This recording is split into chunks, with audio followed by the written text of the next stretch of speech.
অভিযানের নামে নেমে সাফল্য পেল পূর্ব মেদিনীপুর জেলার কাঁথি থানা পুলিশ।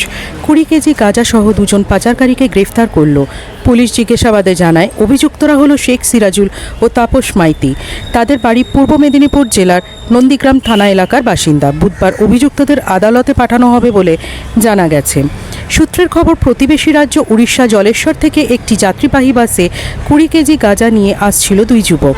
কাঁথি মহকুমা পুলিশ আধিকারিক দিবাকর দাসের নেতৃত্বে কাঁথির খড়গপুর বাইপাসে নাকা চেকিং শুরু করেন। হাওড়াগামী যাত্রী বাসে তল্লাশি শুরু করে দুজনকে আটক করে।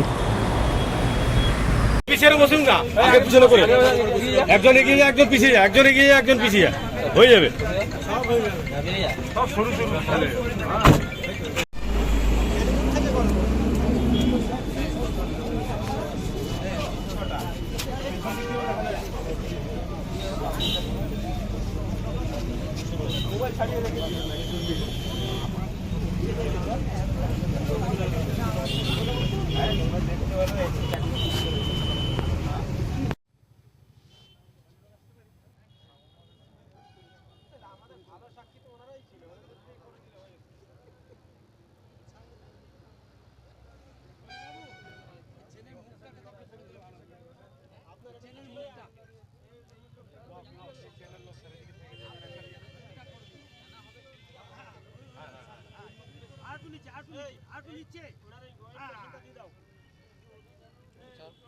মেশিনটা কারগো